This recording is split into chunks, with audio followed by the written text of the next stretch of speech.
একবার চোখ বন্ধ করুন। কল্পনা করুন মিল্কি ওয়ে গ্যালাক্সি যেখানে আমরা বাস করি ধীরে, ধীরে মহাবিশ্বের অন্ধকারে ভেসে যাচ্ছে। কিন্তু এটি একা নয়, দূরে অ্যান্ড্রোমিডা গ্যালাক্সি আমাদের দিকে ধীরে, ধীরে এগোচ্ছে। আপনি হয়তো ভাবছেন ২ গ্যালাক্সির সংঘর্ষ। আমাদের সূর্য, পৃথিবী কি ধ্বংস হবে? আজ ইনফোনারিতে আমরা জানব মিল্কি ওয়েতে ভবিষ্যৎ কেমন? অ্যান্ড্রোমিডার সঙ্গে সংঘর্ষের ফলাফল কী হবে? মহাবিশ্বের এই নাটক আমাদের জন্য কী শেখায়? তো এটি কোনো কল্পকাহিনী নয়, এটি বাস্তব বিজ্ঞান। মিল্কি ওয়ে অ্যান্ড অ্যান্ড্রোমিডা এর পরিচয়। মিল্কি ওয়ে একটি স্পাইরাল গ্যালাক্সি যার মধ্যে আছে প্রায় ২০০ থেকে ৪০০ বিলিয়ন নক্ষত্র, অসংখ্য গ্রহ ও ধূলিকণা। কেন্দ্রে একটি সুপারম্যাসিভ ব্ল্যাক হোল। অ্যান্ড্রোমিডা গ্যালাক্সিও একই ধরনের স্পাইরাল গ্যালাক্সি।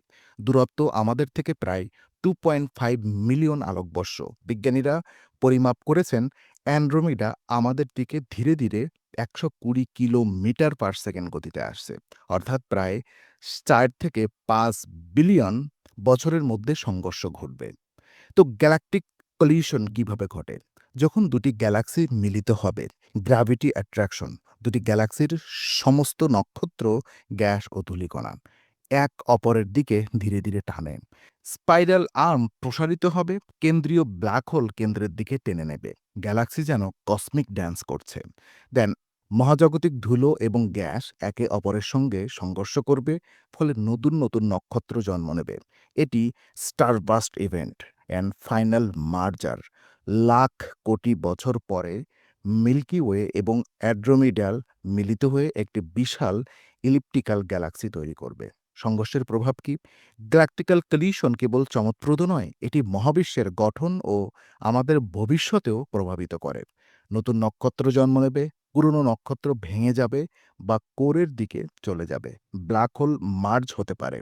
গ্যাস ক্লাউড থেকে নতুন গ্রহ তৈরি হতে পারে। আমরা যদি ঠিক সময়ে তাকাই, মিল্কি ওয়ে ও অ্যাড্রোমিডা সংঘর্ষের দৃশ্য এক অদ্ভুত, ভয়ঙ্কর এবং সুন্দর কসমিক ব্যালেট মনে হবে। তো আমাদের সোলার সিস্টেম কি নিরাপদ? আপনি ভাবছেন এই সংঘর্ষে আমাদের সূর্য ধ্বংস হবে।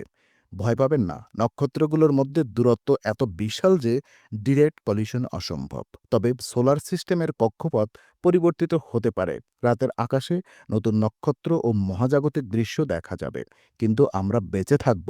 মহাবিশ্ব আমাদের শেখায় বিপদ সবসময় সামান্য এবং সৌন্দর্যও অসীম। দেন গ্যালাকটিক কলিশন এবং মহাজাগতিক শিক্ষা। গ্যালাকটিক কলিশন আমাদের শেখায় গ্র্যাভিটি এর শক্তি। গ্র্যাভিটি শুধুমাত্র গ্রহ বা নক্ষত্র নয়, মহাবিশ্বের বৃহৎ কাঠামোর নিয়ন্ত্রণ করে। নতুন সৃষ্টি পুরনোর মৃত্যু থেকে আসে। পুরনো নক্ষত্র ভাঙলেও নতুন নক্ষত্র জন্ম নেয়। এটাই মহাবিশ্বের চিরন্তন নিয়ম। আর মানবজাতির জন্য প্রেরণা। যদি মহাবিশ্ব এমন নাটকীয়ভাবে পরিবর্তিত হতে পারে, আমাদের পৃথিবী, মানব জীবন এবং জ্ঞানও সতর্ক ও সৃজনশীল হতে পারে। তো মহাজাগতিক সময়কালের ভাবনা কি? মিল্কি ওয়ে ও অ্যান্ড্রোমিডিয়ার সংঘর্ষ প্রায় ৪ থেকে ৫ বিলিয়ন বছর পরে। এই সময় পৃথিবীও বিকাশ করবে, যা অন্য অবস্থানে থাকবে। মানবজাতি হয়তো অন্য গ্রহে স্থানান্তরিত হবে। মহাবিশ্বের এই নাটক আমাদের কল্পনাকে ছুঁয়ে যায়। মহাবিশ্বের সময়কাল মানুষের তুলনায় অপরিমেয়, যতক্ষণ এটি ধীরে, ধীরে বিস্তার লাভ করছে। আমাদের জন্য এটি এক কসমিক রিমাইন্ডার। সবকিছু স্থির নয়, পরিবর্তন অব্যাহত। কসমিক বিউটি কি? কসমিক কলিশন শুধু বিপদ নয়, এটি মহাবিশ্বের এক চমকপ্রদ দৃশ্য। স্পাইরাল আর্মস প্রসারিত হবে, নেবুলা গঠিত হবে, নিউ স্টার জন্ম নেবে, ব্ল্যাক হোল মার্জ হবে।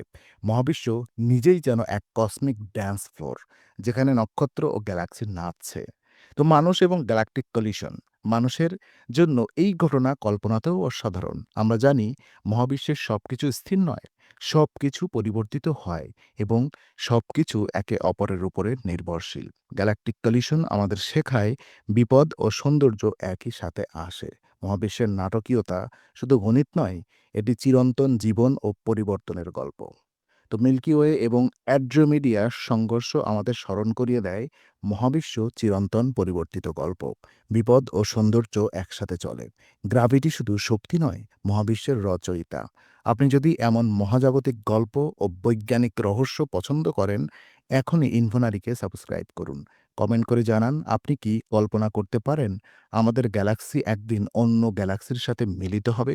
কারণ ইনফোনারিতে আমরা শুধুই তথ্য দিই না, আমরা মহাবিশ্বের গল্প শোনাই। Stay curious, stay ইনফোনারি।